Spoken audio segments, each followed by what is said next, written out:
رب العالمين والصلاة والسلام على أفضل الرسل وخاتم الأنبياء والمرسلين أجمعين.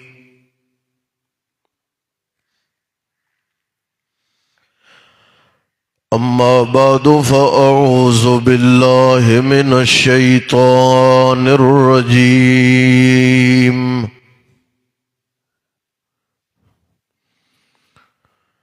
بسم الله الرحمن الرحيم.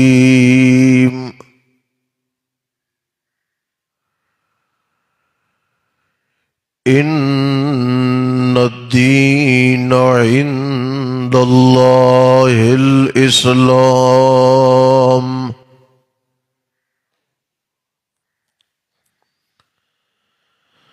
سبحان ربك رب العزة عما يصفون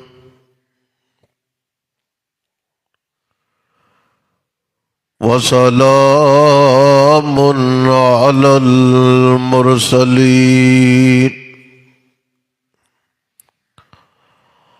والحمد لله رب العالمين.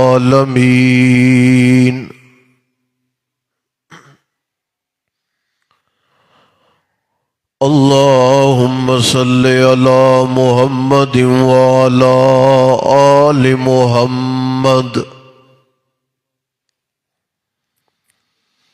كما صليت على إبراهيم وعلى آل إبراهيم إنك حميد مجيد. اللهم بارك على محمد وعلى آل محمد كما باركت على إبراهيم وعلى آل إبراهيم إنك حميد مجيد.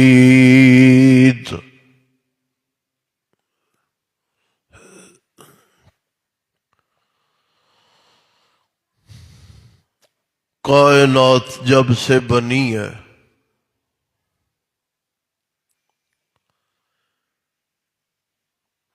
اس دن سے آج تک کوئی بھی زمانہ ایسا نہیں رہا کہ کائنات کو مذہب اور دین کی ضرورت نہ ہو.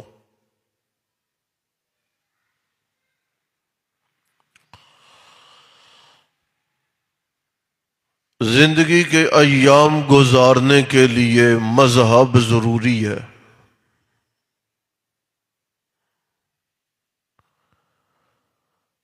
تاریکیوں سے نکالتا ہے،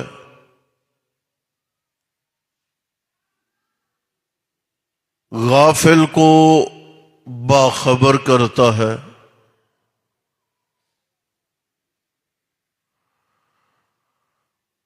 فسادی کے فساد کے سامنے مذہب رکاوٹ ہے.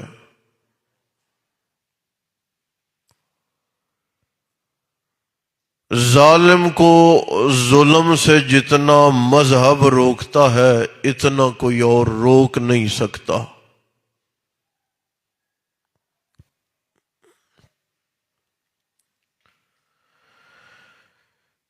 کسی بھی شخص کو انسان کہلانے کے لیے مذہب کی پابندی ضروری ہے.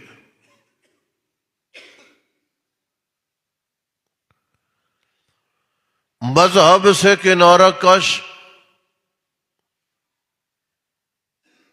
دین کے قوانین، ضابطوں اور پابندیوں سے کنارہ کش،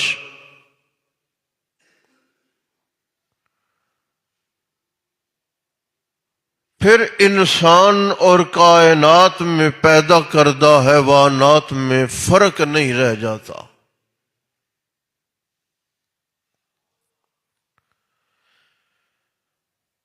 حیوان کا روزہ نہیں، انسان کا بھی نہیں، جانور کی نماز نہیں، انسان کی بھی نہیں۔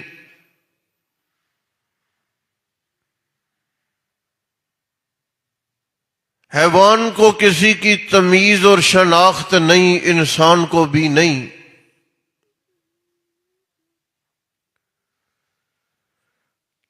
پھر کیا فرق رہ جائے گا؟ قرآن کہتا ہے اولئک کالانعام بل ہم اضل۔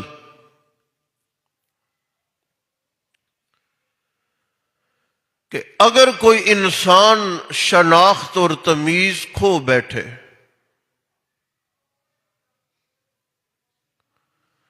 تو اسے جانور نہیں کہنا چاہیے، بلکہ بل ہم اضل، یہ جانوروں سے گیا گزرا ہو جاتا ہے۔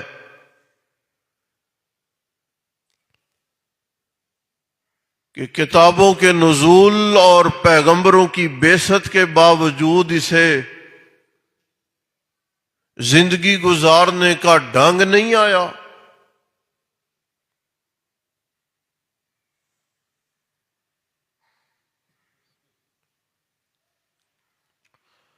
یہودیت رہی ہے، عیسائیت رہی ہے، دیگر بڑے بڑے مذاہب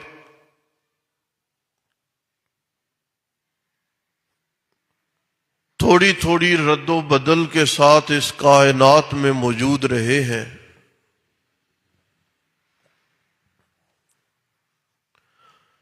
کائنات جب آخر پہ پہنچی ہے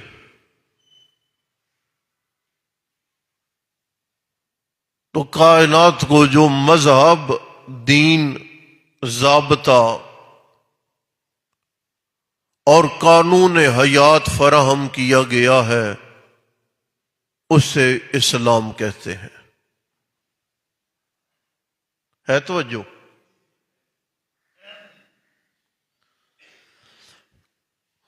مذہب کا اتار چڑھاؤ تو بعد کی بات ہے، پہلے لفظ دیکھو۔ اللہ پاک نے جو دین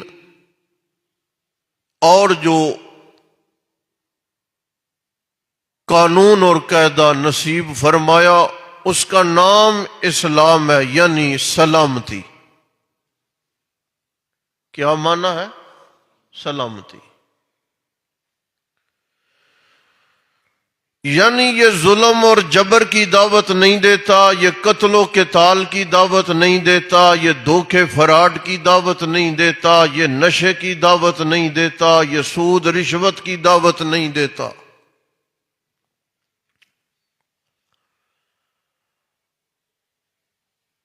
بلکہ اسلام ہے سلامتی کا۔ کوئی گھر کی چار دیواری میں ہے تو اسلام کہتا ہے وہ محفوظ ہے۔ کوئی حالت سفر میں ہے تو اسلام کہتا ہے وہ محفوظ ہے۔ کوئی عبادت اور تجارت میں ہے تو اسلام کہتا ہے وہ محفوظ ہے۔ کیونکہ اگر عبادت گزار عبادت میں اور تاجر اپنی تجارت میں محفوظ نہ رہ پائے تو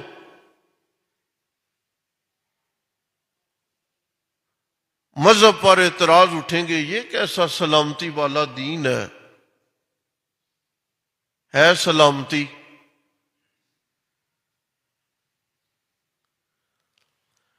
اس لیے میں نے دو باتیں عرض کرنی ہیں۔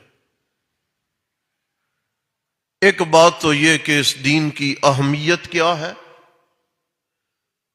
اس دین کا قد کاٹ اور اس دین کا وقار کیا ہے، اور دوسرا یہ عرض کرنا ہے کہ مسلمانوں کو کرنا کیا چاہیے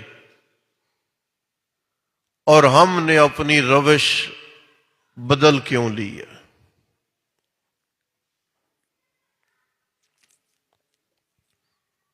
پہلا انداز اور پہلا مقام دیکھیں۔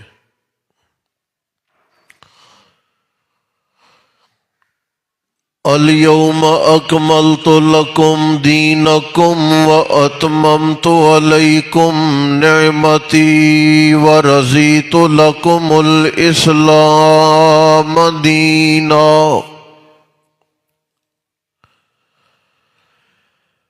اليوم اکملت لکم، میں اللہ پاک نے دین اور اسلام تمہارے لیے مکمل فرما دیا۔ کوئی بھی موقع، کوئی بھی مرحلہ ایسا نہیں ہے جو ادھورا رہ گیا ہو، بلکہ اکملت لکم دینکم، دین کامل، مذہب کامل، شریعت کامل اور مکمل۔ دنیا میں کوئی بندہ جس شعبے کے ساتھ بھی منسلک ہے، اگر کوئی معلم و استاذ ہے تب، کوئی امام سربراہ ہے تب، کوئی فرما روا حکمران ہے تب، کوئی تاجر ہے تب، کوئی عبادت گزار ہے تب، کوئی بھی دنیا کا ایسا بندہ نہیں جو کسی شعبے کے ساتھ منسلک ہو اور دین اس کے لیے رہنمائی نہ ہو، دین اس کے لیے ضابطہ اخلاق نہ ہو، دین اس کے لیے دستور زندگی نہ ہو اور ادھورا ہو، بلکہ نہ اللہ نے فرمایا اکملت لکم دینکم، میں اللہ نے ہر طرف سے دین مکمل فرما دیا ہے۔ جتنی بھی جہتیں اس مذہب اسلام میں ممکنہ تھیں، میں اللہ نے ہر جہت سے دین مکمل کر دیا ہے۔ وَأَتْمَمْتُ عَلَيْكُمْ نِعْمَتِي، اور میں اللہ نے دین مکمل نہیں بلکہ اپنا انعام مکمل کر دیا ہے۔ پہلے جتنے بھی لوگ آئے ان پر میں اللہ پاک نے کرم نوازیاں فرمائی ہیں، ان پر میں اللہ پاک نے اپنی نعمتوں کا نزول فرمایا ہے، لیکن جب مسلمان آئے تو سمجھے کہ اتممت علیکم نعمتی، میں اللہ نے اپنی نعمتوں کی انتہا کر دی ہے، میں اللہ پاک نے اپنی کرم نوازیوں کی اخیر اور انتہا فرما دی ہے۔ اور وَرَضِیتُ لَکُمُ الْإِسْلَامَ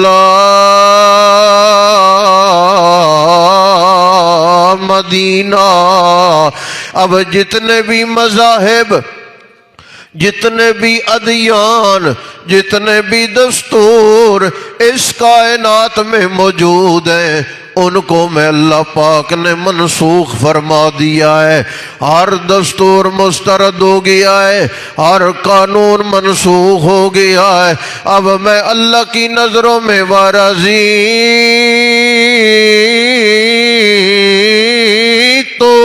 لَکُمُ الْإِسْلَامَ دِینًا، اب جتنی اسلام کی اہمیت ہے، جتنی اسلام کی وقت ہے، جتنی اسلام کی قدر و منزلت ہے، جتنی اسلام کی اللہ پاک کی نظروں میں قدر ہے، اتنی دیگر مذاہب کی نہیں، اس لیے کہ وہ ختم ہو گئے، اس لیے کہ ان کا قانون منسوخ ہو گیا ہے۔ اتنی قدر و قیمت ہے کہ اللہ کریم کے پاک پیغمبر امام الانبیاء محمد الرسول اللہ صلی اللہ علیہ وسلم تشریف فرما ہے۔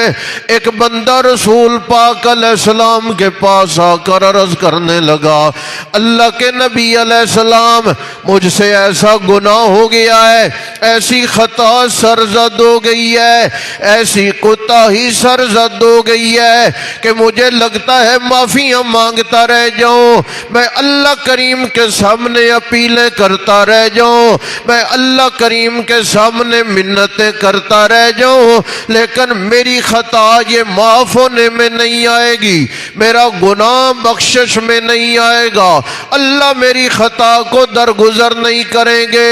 اللہ کے نبی علیہ السلام نے فرمایا کون سا گناہ ہے، کون سی وہ خطا ہے؟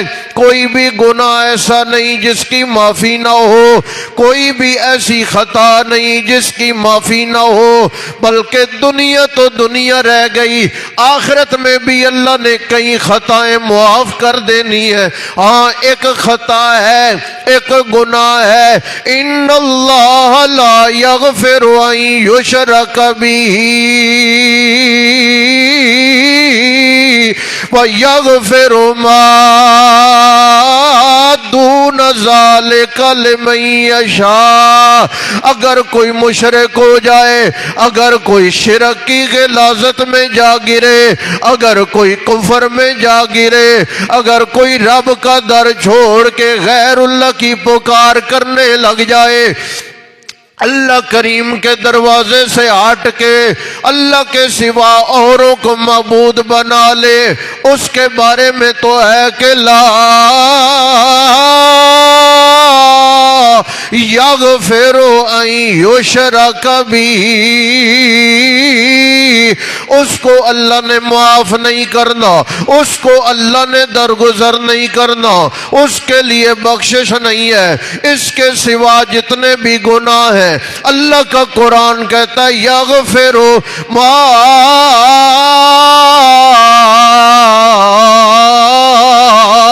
دون ذالک لمن یشاء، جتنی بھی خطائیں ہیں، جتنی بھی کوتاہیاں ہیں، جتنے بھی گناہ ہیں، اگر شرک کی بیماری نہیں، اگر شرک کی گندگی نہیں، اگر شرک کی غلاظت نہیں، سارے گناہ معاف۔ اگر شرک ہے، دنیا کا عام بندہ تو عام رہ گیا، اللہ پاک نے اپنے پیغمبروں کے نام گنے، حضرت سلیمان، حضرت موسیٰ، حضرت عیسیٰ، حضرت ابراہیم، حضرت ادریس، حضرت اسماعیل، حضرت نوح، اللہ پاک نے 18 پیغمبروں کے نام گن کے کائنات کے سامنے اعلان کیا کہ یہ میرے برگزیدہ پیغمبر ہیں، یہ بڑی عظیم ہستیاں ہیں، یہ بڑی شانوں والے پیغمبر ہیں۔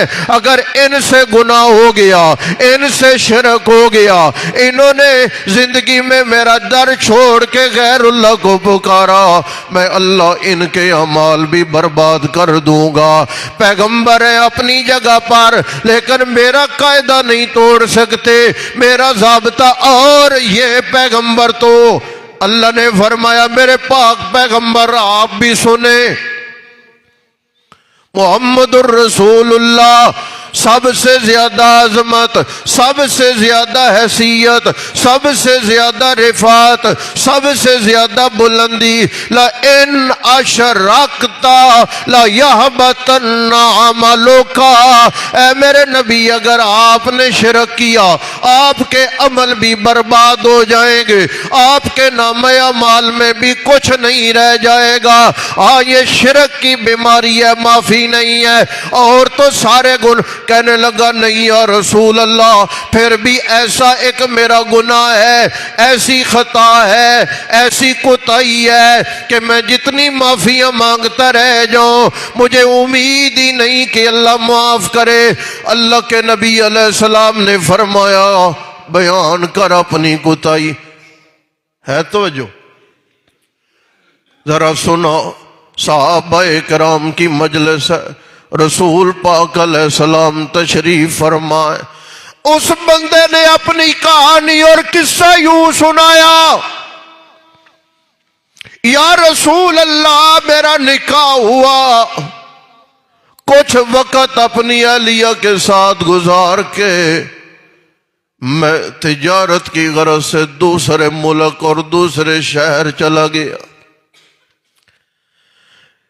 ایک زمانہ گزارا اور زمانہ گزارنے کے بعد جب میں اپنے گھر میں واپس پہنچا تو میں نے دیکھا کہ میرے گھر میں ایک بچی معصوم کھیل رہی ہے، چل پھر رہی ہے۔ ہمارے اندر زمانہ جاہلیت کہ بیٹا پیدا ہو جائے تو درست ہے، لیکن اگر بیٹی پیدا ہو جائے تو منحوس۔ اللہ کے پاک پیغمبر علیہ السلام، میری بیوی نے سمجھداری کی، میں نے پوچھا یہ کون ہے؟ اس نے آگے سے جواب دیا ہم سایوں کی بچی ہے، ہمارے گھر میں کھیلنے آ جاتی ہے۔ توجہ کر رہے ہو؟ چونکہ میں اکیلی رہتی ہوں اور کوئی گھر میں موجود نہیں، تنہائی کاٹنا بڑا مشکل ہوتا ہے، یہ دن کو میرے گھر میں آ جاتی ہیں، رات کو واپس چلی جاتی ہیں۔ میں مطمئن ہو گیا۔ ایک دن گزرا، 2 4 دن، 8 10 دن، روزانہ صبح ہمارے گھر میں بچی آ کے کھیلتی ہے۔ آپ صلی اللہ علیہ وسلم، مجھے بھی بچی کا کھیلنا اچھا لگنے لگا، میں مانوس ہونے لگا، مجھے بھی الفت اور پیار اس سے ہونے لگا۔ جب میری گھر والی نے یہ احساس کیا کہ اب محبت بڑھ رہی ہے، پیار بڑھ گیا ہے، ہو سکتا ہے اب ممکن ہے کہ باپ اپنی بیٹی کے رشتے کو قبول کر لے، اچانک اس بچی نے میرے پاس آ کے کہا یا ابتے، اے میرے ابا جان، اتنا جملہ کہنا تھا یا رسول اللہ، میرے پاؤں سے زمین نکل گئی، یہ مجھے باپ کہہ رہی ہے، لیکن میں نے محسوس نہیں ہونے دیا۔ میں نے 1 2 دن گزارے، بچی کو کہا ماں کو اسے تیار کر، میں شہر جانے لگا ہوں اپنی بیٹی کو لے کر۔ اتنا جو میں نے کمایا کس کے لیے؟ اسے کچھ بازار سے لے کے دوں گا، کپڑے لے کے دوں گا، کھلونے لے کے دوں گا۔ ماں بھی بڑی مطمئن ہو کہ اس نے بچی کو تیار کیا ہے اور میرے سپرد کی ہے۔ یا رسول اللہ، اللہ کے پاک پیغمبر علیہ السلام بڑے تحمل کے ساتھ اس آدمی کی گفتگو سماعت فرما رہے ہیں۔ جب میں اپنے گھر سے باہر نکلا تو میں نے زمین کی کھدائی کا سامان بھی اپنے ہمراہ لے لیا۔ بازار کی جگہ پر میں نے آبادی سے نکل کے بیابان جنگل کا رخ کیا۔ یا رسول اللہ، دور جا کر میں نے اپنی بچی کو بٹھایا، خود زمین کھودنے لگا۔ میری معصوم بچی سوال پہ سوال کر رہی ہے، بابا اتنی گرمی میں کیا ضرورت ہے آپ کو کھدائی کرنے کی؟ پسینہ آتا ہے مجھے۔ یا رسول اللہ، وہ اپنے کپڑوں کے ذریعے میرے چہرے پہ آنے والا پسینہ ستھرا کرتی ہے۔ عرض کروں کہ یہ جو بیٹی ہے عام چیز کا نام نہیں۔ حضرت فاطمہ الزہرا رضی اللہ تعالی عنہا جب رسول پاک علیہ السلام کو ملنے آیا کرتی، اللہ کے نبی علیہ السلام اپنی بیٹی کا اٹھ کر استقبال فرمایا کرتے تھے۔ حالانکہ کوئی دور بھی نہیں ہے، اسی مدینہ میں بیٹی ہے، پھر بھی چاہت اتنی، پھر بھی لگاؤ اتنا۔ یا رسول اللہ، جب زمین کی کھدائی کے دورانیے میں میرے اوپر مٹی پڑتی اپنے ہاتھوں سے جھاڑ رہی ہے۔ جس وقت کھدائی مکمل ہو گئی، میں نے اپنی بیٹی کو پکڑا، یوں گڑھے میں ڈالا، مٹی ڈالنا شروع کر دی۔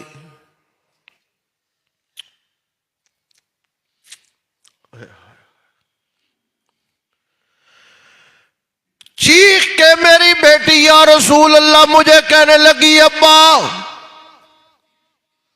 تنگ نہیں کروں گی، کوئی مطالبہ نہیں کروں گی، کھانے کو نہیں مانگوں گی، پہننے کو نہیں مانگوں گی، مہربانی کر یہ ظلم نہ کر۔ میری جان لے کے کیا بنے گا تیرا ابا؟ میں ضمانت دیتی ہوں، کہیں چلی جاؤں گی تیرے لیے اپنا وجود بوجھ نہیں بناؤں گی۔ یا رسول اللہ جالیت سوار تھی میرے اوپر، میں نے ایک بھی نہیں سنی۔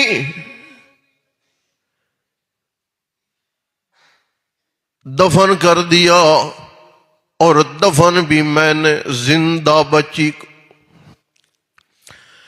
پتہ نہیں وہ زمین کے نیچے کتنی دیر تڑپی ہوگی، کب جا کے روح نکلی ہوگی۔ یا رسول اللہ اب مجھے نیند میں بھی اپنی بیٹی کی چیخیں سنائی دیتی۔ سنن دارمی میں حدیث ہے، اللہ کے نبی علیہ السلام کی آنکھوں سے آنسو یوں ہیں جیسے بارش کا پانی قطرے زمین پر گر رہے ہوں۔ اللہ کے نبی علیہ السلام نے فرمایا، ذرا اپنی بات دوبارہ بیان کر۔ لفظ بلفظ اس آدمی نے اپنی بات دوبارہ دہرائی ہے، یا رسول اللہ اب بھی مجھے چیخیں سے، اس لیے میں کہتا ہوں یہ اتنا بڑا گناہ ہے، اتنی بڑی خطا ہے یا رسول اللہ، کہ مجھے لگتا ہے جتنی دیر بھی میں معافی مانگتا رہ جاؤں میری خطا معاف ہونے میں نہیں آئے گی۔ اللہ کے پاک پیغمبر علیہ السلام نے فرمایا، حدیث میں آپ نے فرمایا دوبارہ بیان کر، سے بارہ بیان کر۔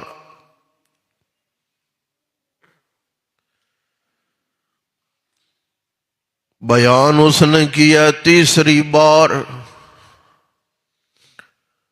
نبی علیہ السلام نے سے بارہ سنا ہے، آنکھوں سے آنسو جاری۔ اور ایک جملہ میں عرض کروں، یہ مجلس نبوی نہیں ہے، یہ مسجد نبوی بھی نہیں ہے، میں اور آپ اس دور کے بندے بھی نہیں ہیں۔ میں بیان کر رہا ہوں، میری آنکھوں سے بھی آنسو، آپ سن رہے ہیں، کتنے لوگ ہیں آپ کی آنکھوں سے۔ سامنے بندہ رسول پاک کو سنا رہا ہے اپنا قصہ، اب تو زمانہ گزر گیا ہے نا، سنانے والا خود سنا رہا ہے، سننے والے رسول پاک ہے۔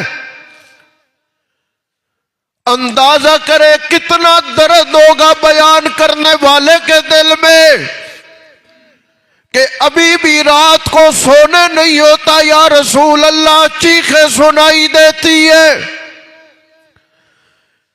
3 بار رسول پاک نے قصہ سنا، اب ذرا اگلا جملہ سنے۔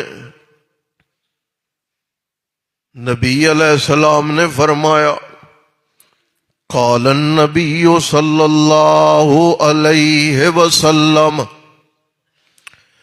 ان الاسلام یہدم ما کان قبل او کما قال النبی صلی اللہ علیہ وسلم۔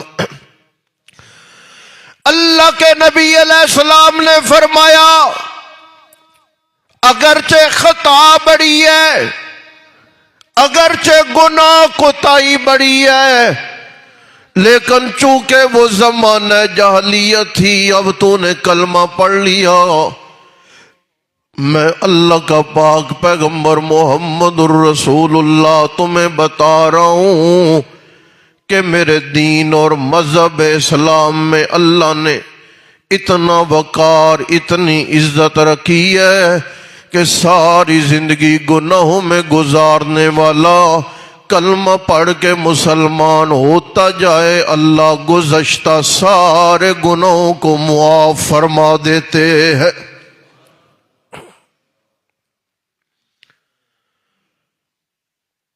یہاں پر میں عرض کروں، بیٹیوں کی اہمیت جانا کرو، بہنوں کی اہمیت جانا کرو، ان کے وقار، ان کے تحفظ کے لیے کھڑے ہو جایا کرو۔ بیٹی بوجھ نہیں ہوتی، بیٹی نقصان نہیں ہوتی، بیٹی اس کا خسارہ نہیں ہوتا۔ روایات میں یہ بھی موجود ہے، جس وقت کوئی آدمی اپنے گھر کی چار دیواری میں اپنی بیٹی کے سر پہ دستِ شفقت رکھتا ہے، اللہ پاک اس بندے کو اپنی خصوصی نظر کرم سے دیکھنا شروع فرما دیتے ہیں۔ حالانکہ کوئی بندہ کسی وقت بھی پروردگار کی نظر سے غائب نہیں ہے، اللہ کو تو دیکھ کوئی نہیں سکتا، لیکن وَهُوَ يُدْرِكُ الْأَبْصَارَ، اللہ ہر وقت اپنے ہر بندے کو دیکھتا ہے۔ لیکن جو خصوصی رحمت والی نظر ہے، کرم والی نظر ہے، جب کوئی اپنی بیٹی کے سر پہ دستِ شفقت رکھے، اس بندے کو اللہ کی کرم والی نظر نصیب ہو جاتی ہے۔ اس لیے بیٹی دوبارہ پھر بیٹی پیدا ہو گئی، سے بارہ پھر بیٹی پیدا ہو گئی، پھر بیٹی پیدا ہو گئی، اسے معیوب نہ سمجھا کریں۔ عورتیں گھر میں تعزیت کے لیے چلی جاتی ہیں، یار پھر بیٹی، پھر بیٹی، پھر بیٹی، ایسا ہی بولو۔ اگر یہ نقصان ہوتا، اللہ اپنے پاک پیغمبر کو 4 بیٹیاں عطا نہ کرتے۔ اللہ پاک نے محمد الرسول اللہ کو 4 بیٹیاں عطا فرمائی ہیں اور اعلان فرمایا، یا بولے من یشاء اناسا، یہ میں اللہ پاک جسے چاہتا ہوں بیٹیاں بطور گفٹ عطا کرتا ہوں۔ یا وہ ہبہ کا مطلب ہے تحفہ دینا، ہبہ کا مطلب ہے گفٹ کرنا۔ اللہ نے فرمایا یہبو لمن یشاء اناسا، میں بطور گفٹ چاہتا ہوں تو بیٹیاں عطا کر دیتا ہوں۔ اللہ کے پیغمبروں میں ایک پیغمبر تو جو ہے آپ کی حضرت شعیب علیہ السلام، صرف اللہ پاک نے بیٹیاں عطا کی ہیں، لیکن ذرا تعریف سنیں قرآن میں، بیٹا کوئی نہیں، بکریاں چرانے والا بھی کوئی نہیں، آپ خود بوڑھے، عمر بڑی زیادہ ہے، چلنا پھرنا مشکل ہو گیا، بیٹیاں ہیں، انہوں نے اپنے باپ کی ذمہ داری اپنے ذمہ لے لی ہے۔ قوم مخالف ہے، قوم کہا نہیں مانتی، بچیاں بیچاری آتی ہیں، جب پانی پلانے کی باری آئے تو کنویں کا ڈول، نصفی نے مدارک میں لکھا ہے 40 بندے مل کر کھینچتے تب جا کے پانی نکلتا تھا، 1-2 بندوں کے بس کی بات نہیں، انتظار کرتی رہتی، بچا کچا پانی ملتا خود بھی پی لیتی، بکریوں کو بھی پلا کے واپس مڑ جاتی۔ حضرت موسیٰ علیہ السلام انہوں نے کہا آپ زیادہ خیر خواہ ہو تو آپ خود پلا لو۔ اللہ کے نبی علیہ السلام نے پانی پلایا ہے، حال حوال کیا ہے، جاؤ بچیاں ذرا جلدی چلی گئی ہیں۔ اور میں آپ کو بتاؤں، جملہ سن لیں، میں واقعہ تو سنا نہیں رہا، میں آپ کو یہ بتاؤں، اتنا ہاتھ بیٹے نہیں بٹاتے جتنا ماں باپ کا ہاتھ بیٹیاں بٹاتی ہیں۔ یہ بھی یاد رکھ لیجئے، ان کا نصیب بڑا اونچا ہے جنہیں اللہ پاک نے بیٹی یا بیٹیاں عطا فرما دیں۔ بیٹیاں جلدی گھر پہنچی، آج کیوں ہے؟ بابا جان نے سوال کیا اتنا جلدی؟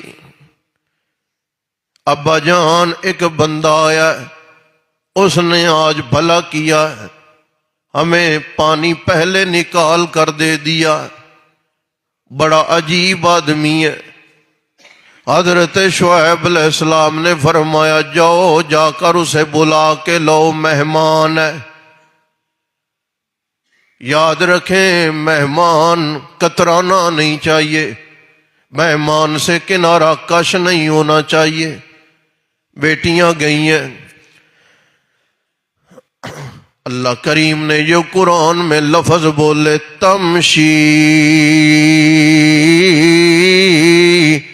الاستحیا، ایک ایک قدم ان کا ساری کائنات کو نظر آ رہا تھا کہ کسی پاک خاندان کی حیادار بچیاں ہیں۔ زمانہ گزر گیا ہے، اللہ کریم نے قرآن پاک میں ان بچیوں کے حیا پاک دامنی کی تعریف فرمائی ہے۔